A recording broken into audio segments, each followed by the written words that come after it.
Bueno, vamos a continuar en nuestra serie que estamos en el libro de Jonás, a la cual hemos titulado Las profundidades de la gracia de Dios. Y he titulado este sermón Un corazón al desnudo. Un corazón al desnudo. Vamos a estar basando este sermón en el libro de Jonás, en el capítulo 4, pero antes permítame por favor compartir una historia verídica con usted. En el año 1947, Corrie ten Boom daba una charla en Múnich sobre el perdón de Dios. Ella misma había sobrevivido al campo de concentración en Ravensbrück, donde su hermana Betsy murió a manos de los guardias nazis. Al terminar la charla, un hombre se acercó con una sonrisa y extendió su mano. Corrie lo reconoció de inmediato. Era uno de los guardias más crueles de Ravensbrück. Ahora vestía ropa civil y le dijo: sé que Dios me ha perdonado por las cosas horribles que hice allí, pero quisiera escucharlo también de sus labios. ¿Me perdona usted, señorita ten Boom? Corrie describe ese momento en sus memorias. Sintió que su corazón se congelaba. Sabía que debía extender su mano, sabía que Dios perdona, pero algo en ella simplemente no podía hacerlo. Entonces oró en silencio: Señor Jesús, yo no puedo perdonar a este hombre. Dame tu perdón. Extendió mecánicamente su mano y en ese instante dice que sintió una corriente de amor pasar por ella hacia aquel hombre. Años después escribiría en sus memorias: nunca he conocido el amor de Dios tan intensamente como en ese momento. Ahora, lo que me llama la atención de esta historia no es solo el perdón de Corrie hacia ese hombre, sino el conflicto que tuvo que atravesar antes de llegar ahí. Porque entre reconocer a ese hombre, extenderle la mano, hubo un momento de una lucha honesta. No puedo, no quiero y no lo merece. ¿Cuántas veces nosotros, con alguien que nos ha hecho daño, hemos pensado de esa manera? Queremos recibir o hemos recibido el perdón, la misericordia de Dios, pero cuando se trata de extender esa misericordia a alguien que te ha hecho daño en tu vida, a alguien que te ha hecho sufrir, tú crees que esa persona no merece el perdón de Dios. Y esta tarde vamos a ver ese mismo conflicto, pero en el corazón de un profeta. Hemos llegado al capítulo 4 de Jonás. Y antes de entrar de lleno al texto, me gustaría hacer un breve recordatorio de lo que hemos visto hasta ahora. Primero, hemos caminado por 3 capítulos. Lo vimos primero oír del llamado de Dios. Lo vimos también clamar desde el vientre del pez.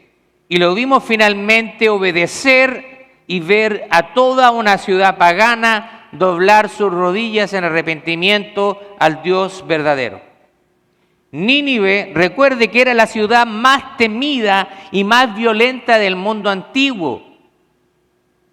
Recuerde lo que habíamos hablado en el primer sermón, y cuando dimos una overview de todo lo que era la ciudad de Nínive. Ellos atemorizaban y eran terribles con sus enemigos, los desollojaban vivos, les sacaban la piel estando vivos para exhibirlos como trofeo, los quemaban, los torturaban,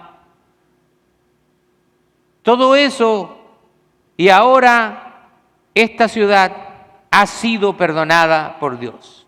Ahora, si el libro terminara en el capítulo 3, tendríamos un final perfecto y un final de película. El profeta rebelde obedece, la ciudad se salva y todos terminan contentos. Como película, ¿cierto?, de Disney. Ahora, pero el Espíritu Santo no nos deja ese final. Nos da el capítulo 4 y aquí descubrimos que la conversión más difícil de todo el libro es la conversión no de los ninivitas, sino del propio profeta de Dios. Ahora, Dios pasó 3 capítulos persiguiendo una ciudad y ahora pasa un capítulo completo persiguiendo el corazón de su propio siervo. Ahora, este es un capítulo incómodo porque es el espejo más honesto que la Biblia pone frente a cualquiera de nosotros, que alguna vez se ha alegrado más por su propia comodidad que por la salvación de alguien que no nos cae bien. ¿Alguna vez usted ha visto a personas y ha dicho en su corazón, esta persona está perdida, es un caso perdido, realmente es imposible que se arrepienta o no creo que esta persona se salve? ¿Ha dicho usted eso alguna vez? Si somos honestos, yo creo que todos en algún momento hemos pensado así. Es completamente entendible, pero Dios es completamente diferente a nosotros. Ahora, el libro de Jonás fue escrito para Israel, no primeramente para la ciudad de Nínive, como señala, por ejemplo, el comentarista Meyer Pearlman. El libro es una reprensión al exclusivismo judío. Ahora, ¿qué significa el exclusivismo judío? Dios es Dios de los gentiles, así como también el Dios de Israel. Y su pueblo escogido tiene la responsabilidad de llevarles el evangelio, la luz. Y por eso que este es el llamado libro misionero del Antiguo Testamento. Los judíos no aceptaban o desconocían las promesas que Dios había hecho a través de Abraham. Recuerde en Génesis capítulo 12, cuando el Señor llama a este patriarca, le dice, sal de tu tierra y tu parentela y ve a la tierra que yo te mostraré y haré de ti una gran nación. Y bendeciré a los que te bendijeren y maldeciré a los que te maldijeren. Y en ti serán benditas todas las naciones de la tierra. Israel había sido escogido para llevar la salvación a todas las naciones, pero ellos habían hecho a Jehová Dios un Dios exclusivo. Ellos miraban con desprecio a las otras naciones. ¿Le parece un poco familiar eso a veces en el pueblo de Dios? A veces que cuando cristianos y estamos en la iglesia, miramos a la gente que no asiste a la iglesia con desprecio. Mira a ese mundano, mira a esa mundana. Tomas un papel de Dios juzgando las acciones de las personas. Vamos a leer Jonás, capítulo 4, y vamos a ver el primer punto de este sermón, es un corazón resentido. Capítulo 4, versos 1 al 3. Póngase de pie si quiere conmigo. Yo voy a leer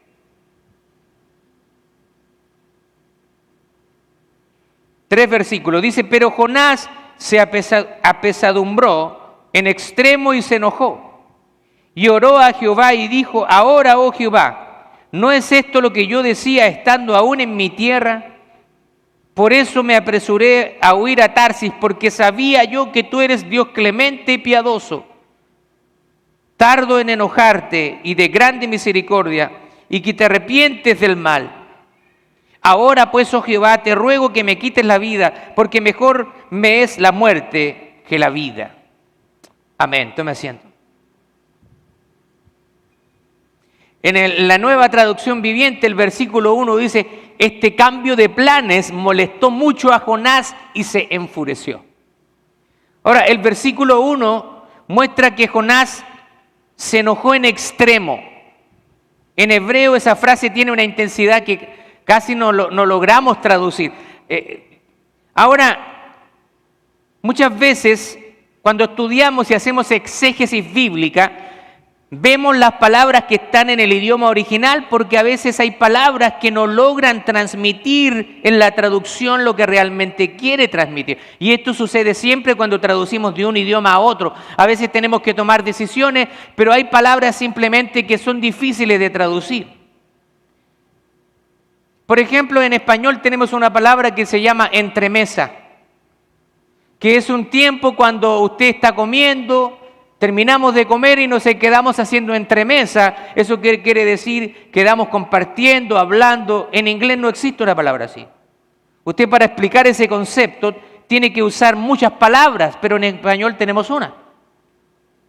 Por eso que es importante a veces conocer el idioma original, porque nos muestra la intensidad del autor o lo que está sucediendo ahí.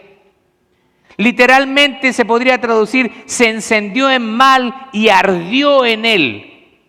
No es que tuvo un simple enojito, no es que se enojó un poquito, sino que se enfureció. ¿Usted ha visto alguna persona enfurecida? Nivel 3 de Goku. Se le enciende el cabello, se le enciende todo y se le pone el ojo rojo así enfurecido. Algo así más o menos, para los que han visto cartoons. Ahora, no es una molestia leve, sino que está realmente furioso. Pero ¿qué es lo que hace ponerse furioso? Acá nosotros podemos entender que Jonás huyó en el capítulo 1 y huyó no porque dudara de Dios, sino que huyó porque conocía perfectamente a Dios. Así que él, cuando estaba huyendo a Tarsis, en vez de ir a Nínive, realmente él no estaba desconociendo la omnipresencia, uno de los atributos de Dios. Él sabía perfectamente, pero él quería de alguna manera escapar, quería realmente doblarle la mano a Dios. Él sabía que si predicaba en Nínive existía, aunque sea la mínima posibilidad real, que se arrepintieran y que Dios, siendo quien es, los perdonara. Y eso era precisamente lo que Jonás no podía soportar. Ahora nosotros tenemos que pensar en esta ironía. El Dios misericordioso que sacó a Jonás del vientre del pez en el capítulo 2, ahora está resentido por Jonás, porque esa misma misericordia ahora se extiende a otros. Y a veces esto es bastante común en el pueblo de Dios, porque cuando se trata de tu pecado, cuando se trata de tú recibir el perdón de Dios, tú quieres recibirlo a toda costa. Pero cuando se trata de dar ese perdón a otras personas, a veces ponemos en duda el carácter de Dios. No, esa persona me ha hecho mal, es mi enemigo, ¿por qué Dios tendría que perdonarlo o perdonarla? Esa persona me hizo mal, me ha hecho sufrir.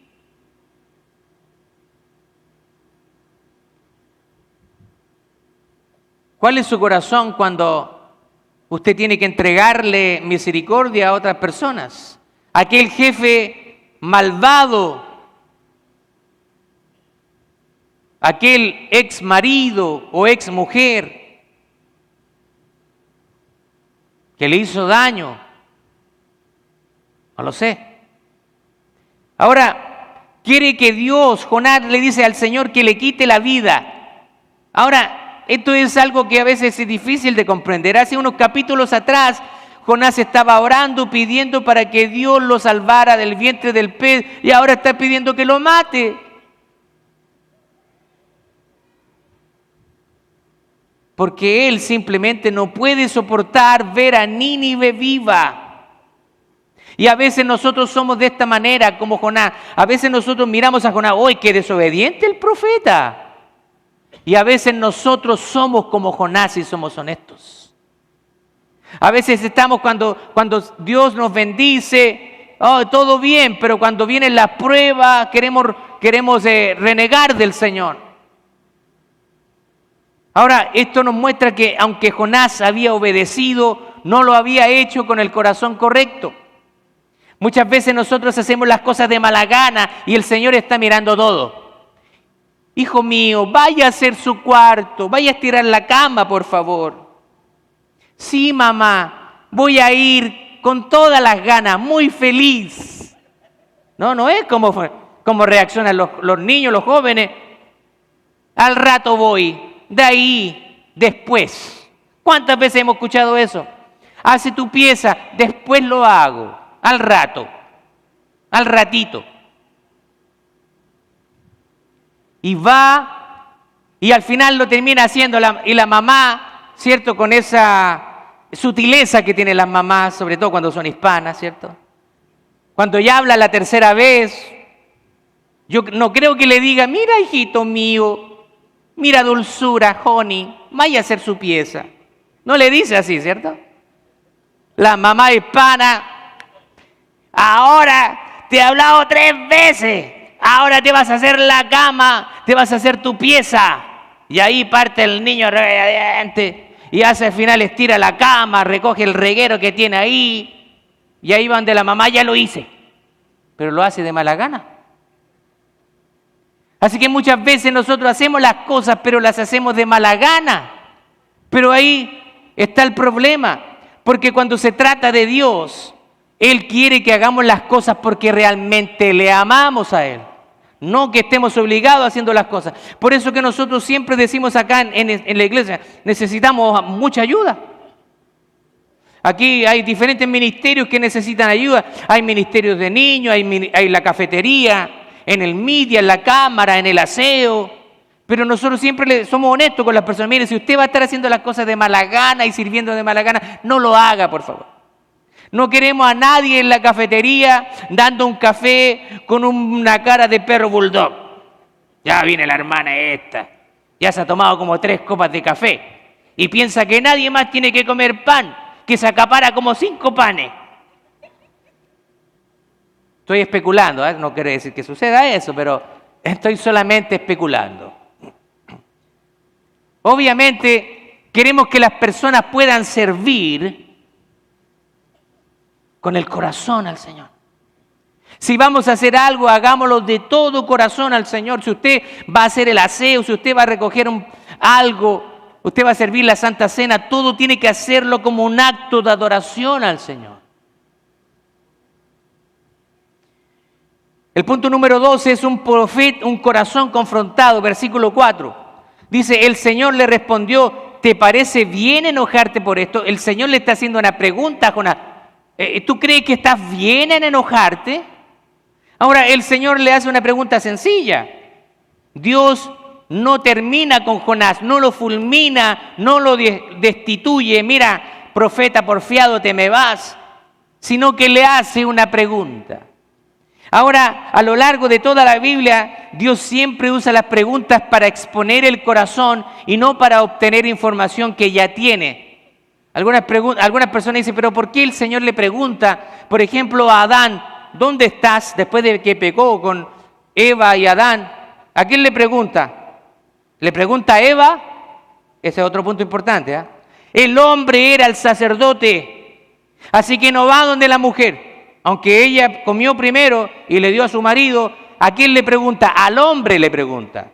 Adán, ¿dónde estás? Cuando Caín mata a Abel, Dios le pregunta, ¿dónde está tu hermano? ¿Por qué Dios le pregunta? También cuando Jesús le pregunta a sus discípulos, ¿quién dicen que soy yo? Cuando Él les hace esa pregunta. ¿Y qué le responden los discípulos? Algunos dicen que eres Elías, otros que eres Juan el Bautista, pero ¿quién dicen ustedes que yo soy? Y hay una sola persona que da la respuesta correcta, fue Pedro. Dice, tú eres el Cristo, el Hijo del Dios viviente. Y Jesús ya lo sabía. Jesús le dice, bienaventurado, porque no te lo ha revelado ni carne ni sangre, sino mi Padre que está en los cielos. Así que cuando Dios hace preguntas, no es porque Él no sepa, sino que Él trata de mostrar lo que está en nuestro corazón. A veces nosotros los papás utilizamos esa técnica. Hacemos preguntas. Ahora, pero Dios hace esas preguntas para que nosotros conozcamos y se haga de manifiesto lo que está en nuestro corazón. Y aquí hay una aplicación para todos el día de hoy, porque cuando sintamos enojo hacia Dios, por lo que permite, por a quien bendice, mira, está bendiciendo a esa persona, ¿y por qué no me has bendecido a mí? Por lo que Él no nos da, la pregunta correcta que debiéramos hacer no es ¿por qué Dios hizo esto? Sino la pregunta correcta debe ser, ¿hago yo bien en enojarme con esto? Porque a veces tú quieres decidir a quién Dios deba bendecir y a quién no. Tercer punto es un corazón al descubierto. Entonces Jonás se fue al oriente de la ciudad e hizo una enramada. Luego se sentó bajo la sombra de la enramada mientras esperaba ver lo que le acontecería a la ciudad. O sea, Dios había perdonado la ciudad, pero aún así el profeta se fue de la ciudad para ver, vamos a ver, yo quiero ver, a lo mejor sí sucede lo que yo dije, lo que el Señor me dijo, quiero ver a Nínive destruida. Así era como estaba pensando Jonás. Ahora el versículo 6 dice, ahora bien el Señor proveyó que una planta frondosa, Reina Valera dice calabacera, creciera allí y pronto extendió sus anchas hojas sobre la cabeza de Jonás y lo protegió del sol. Esto le trajo alivio y Jonás estuvo muy agradecido por la planta, pero Dios también proveyó un gusano. Al amanecer del día siguiente, el gusano se comió el tallo de la planta, de modo que se marchitó. Así que cuando el sol se intensificó, Dios proveyó un viento abrasador del oriente para que soplara como Jonás. No le bastó que hacía calor, sino que le mandó un viento más caliente aún. El sol pegó sobre su cabeza hasta que se sintió tan débil que deseaba morirse y exclamó, es mejor morir que vivir así. Ahora, aquí hay algo interesante porque Dios le hace una pregunta. Y Jonás no responde a esa pregunta. ¿Y sabe qué? Yo me acordé muchas veces como pastor, nosotros hacemos preguntas a los hermanos. Y a veces los hermanos no nos responden nuestras preguntas, sino que quieren responder lo que ellos quieren. Hermano, no lo vi el domingo. ¿Qué le pasó? ¿Está todo bien? Pastor, está todo bien. ¿Pero qué le pasó?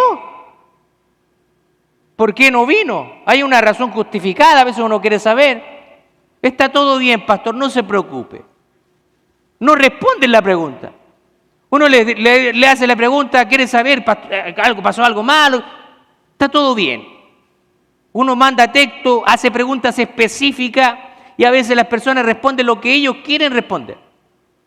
No responden las preguntas. Aquí pasa lo mismo. Jonás no le responde la pregunta a Dios, pero en cambio sale de la ciudad y se pone a esperar con la esperanza de ver a Nínive totalmente destruida. Y aquí Dios hace algo amoroso y a la vez algo irónico, porque prepara una planta, una calabacera que crece sobre Jonás y le da sombra. Imagínense el sol abrasador y hay una planta ahora que le da sombra. Cuando está fuerte el sol y usted busca un arbolito, se siente rico, ¿no?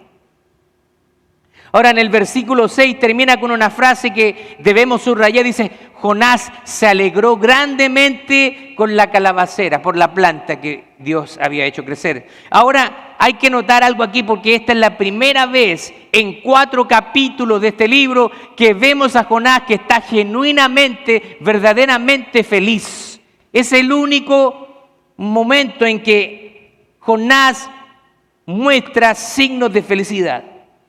¿Y por qué? Por una planta que lo benefició directamente a él. Ahora, no se alegró cuando los marineros paganos temieron a Dios, en el capítulo 1, no se alegró cuando toda la ciudad se arrepintió en el capítulo 3, y se alegra por una sombra de una planta.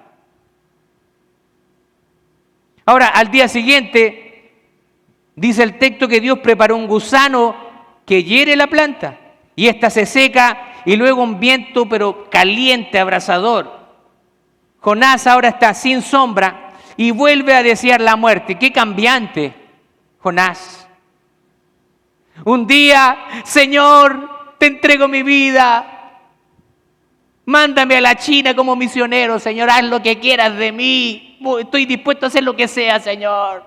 El próximo domingo, hermano, ¿puede ayudar a hacer el aseo? No puedo. Hermano, ¿puede hacer esto? Tampoco puedo. Quieren ir de misionero a la China y no son capaces de ayudar en la iglesia.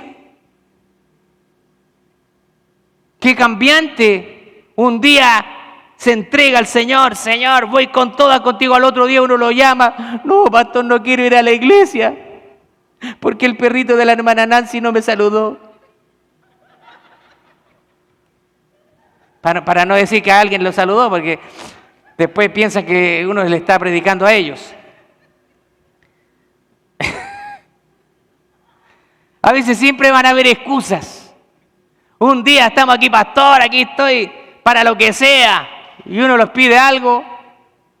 Si te he visto, no me acuerdo. Cambiantes. El ser humano es así, es cambiante. Por eso que nosotros estando aquí con el Señor es un caminar difícil, de altos y bajos. Un día vas a venir con todas las ganas, sonriéndole a todo el mundo. Y un día vas a venir apenas, con problemas, con dificultades. Pero aún así tienes que llegar, porque el Señor se merece toda la gloria y toda la honra.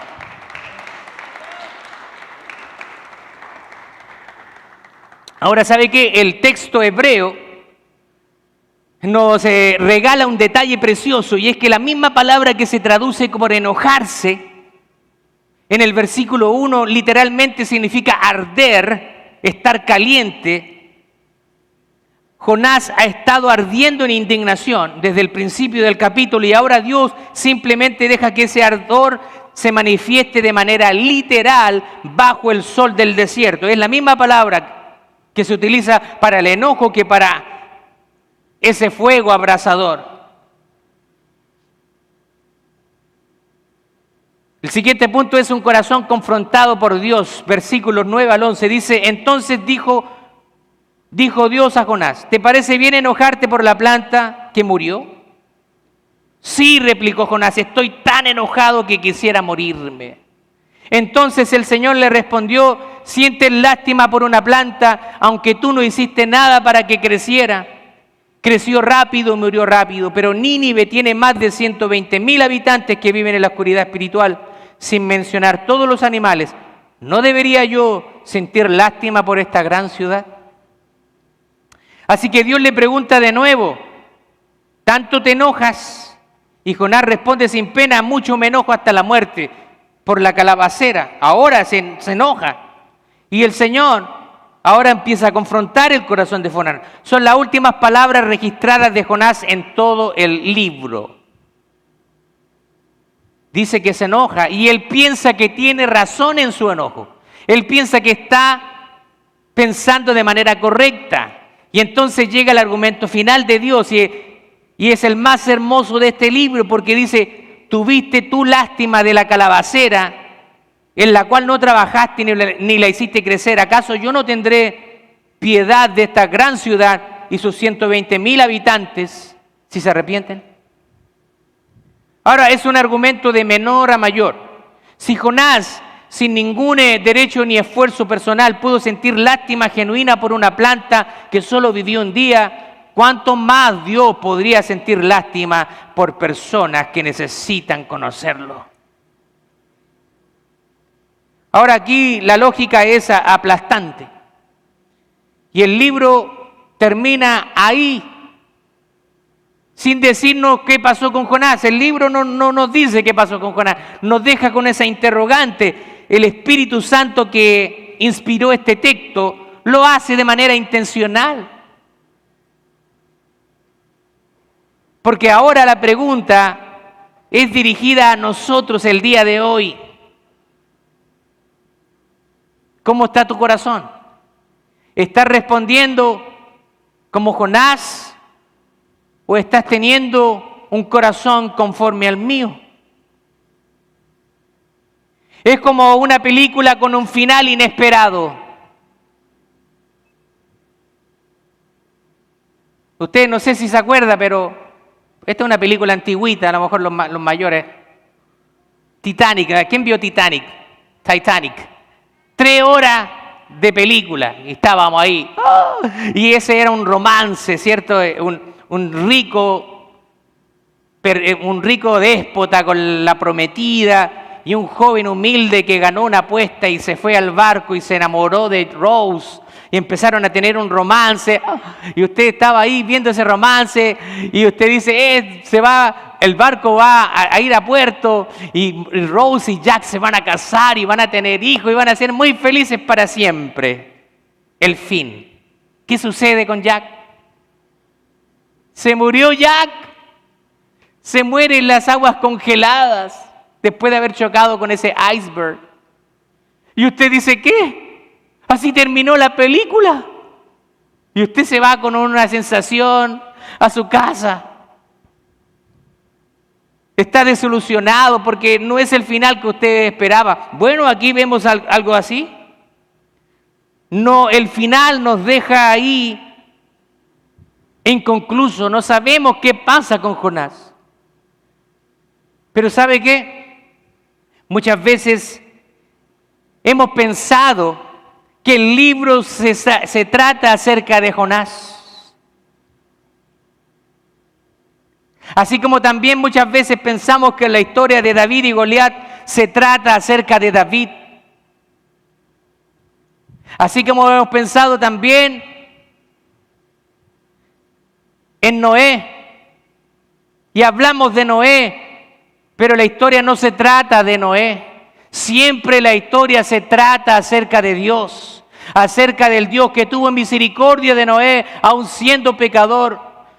Un Dios que tuvo misericordia de Israel y usó a David para vencer al gigante. No fue la piedra de David, sino que fue el poder de Dios. Me gusta esta ilustración acerca de esa historia porque muchas veces te han dicho, tú eres David y el Goliat es tu gigante y tú puedes vencer a ese gigante. No, nosotros no somos David. ¿Sabe quiénes somos nosotros? Somos aquellos israelitas que estaban esperando que Goliat matara a David. Estaban atemorizados porque los filisteos los perseguían, los torturaban. Y somos esos israelitas que están ahí desesperados por un milagro. Eso somos nosotros. David es el tipo de Cristo quien a través del poder del Espíritu Santo vence a su enemigo.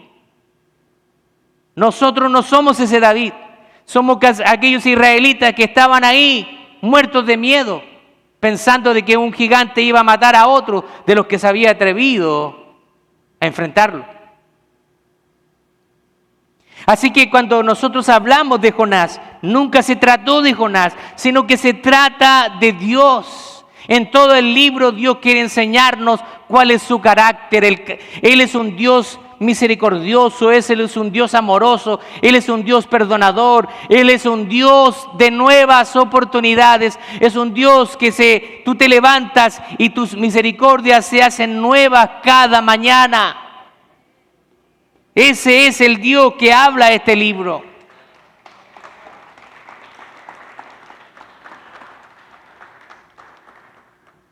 No sabemos qué pasó con Jonás. Pero sí sabemos lo que Dios hizo. Y eso debe bastarnos, porque este libro, aunque se menciona a siervos de carne y hueso como usted y yo, pero este libro tiene la intencionalidad de dar a conocer al Dios verdadero, su carácter, su amor, su justicia, su misericordia y la vida eterna que se ofrece a través de su Hijo, Cristo Jesús.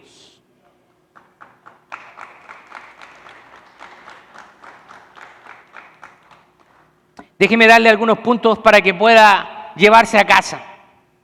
Primero, quiero que usted pueda examinar su corazón. ¿Hay algún Nínive en tu vida? ¿Hay alguna persona que te cuesta extenderle la misma gracia que Dios te dio? ¿Hay alguien a quien necesites perdonar? Es entendible, Dios sabe quizás el dolor que te ha causado esa persona.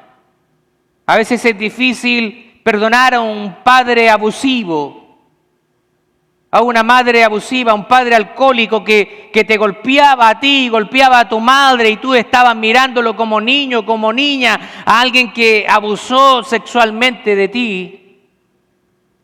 No es fácil perdonar a esas personas y no es fácil extenderle misericordia a esas personas. Pero recuerde que el corazón de Dios no es como nuestro corazón. Él quiere perdonar a aquellas personas que se arrepienten de todo corazón. Si hay alguien a quien necesitas perdonar, no lo vas a poder hacer solo. Tienes que pedirle al Señor que Él te dé la fuerza, así como se la dio a esa sobreviviente de los campos de concentración nazis, que no quería perdonar. A veces Dios tiene que darte ese poder sobrenatural para poder perdonar, porque es un perdón que tú no puedes extender humanamente. Lo segundo es que recuerda constantemente la gracia de Dios. Todos fuimos alcanzados por gracia, no porque lo merezcamos. Nadie se encuentra aquí porque lo merece. Entiéndalo. Nunca olvide de dónde Dios te rescató, de dónde Dios te sacó. Porque a veces nosotros, cuando estamos en la iglesia, nos ponemos como el pueblo de Israel, exclusivistas. Nos olvidamos de dónde Dios nos sacó, porque ahora ya llevamos años en el Evangelio. Dios nos limpió de las drogas, Dios nos limpió de muchas cosas, y ahora miramos a la gente de afuera con desprecio. Mira a esa gente. Mira al vecino ese borracho, que se lo lleve el diablo. Mucha gente que está en la iglesia, ahora mira a los de afuera con desprecio, pero recuerda de dónde Dios te sacó. Tú estabas ahí en algún momento en el mundo, tú estabas perdido, nadie daba un centavo por ti, pero Dios miró tu vida con misericordia. Quizás tu propia familia te había rechazado, esta persona, este hijo, esta hija, no vale nada.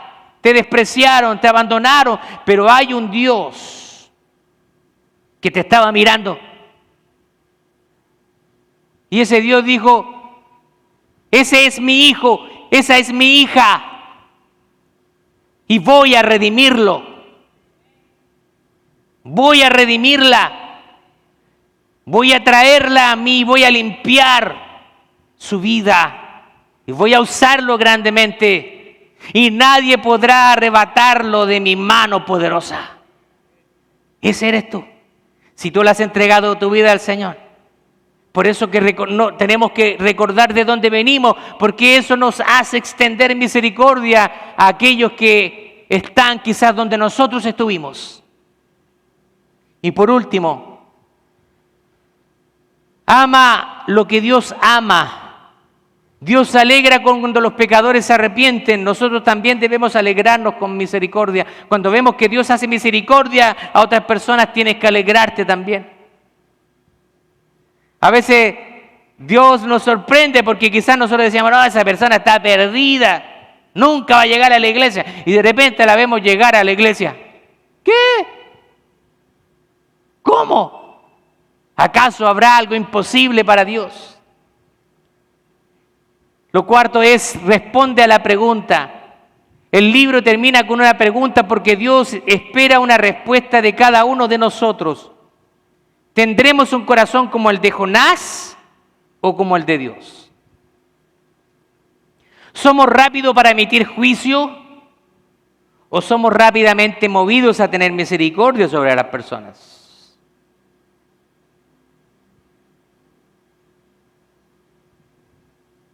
Como iglesia, nosotros tenemos un eslogan que dice, no se permiten personas perfectas.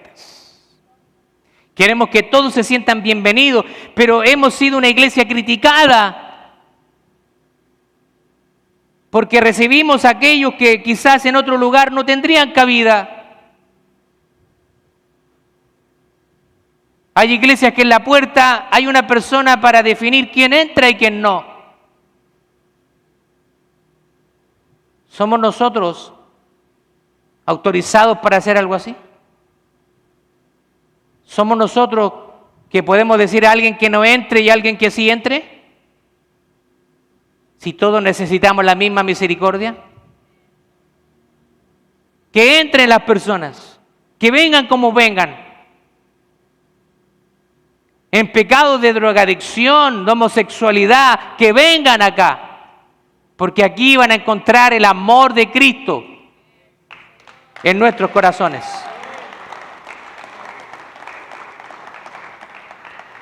El Señor le dijo a Jonás, ¿y no tendré yo piedad de Nínive, aquella gran ciudad? Que el Señor nos dé un corazón que no solo conozca de su misericordia, sino también se alegre cuando esa misericordia alcance a otros. Y que también nosotros seamos ese tipo de personas que extiende misericordia a aquellos que la necesitan. Amén, vamos a ponernos de pie.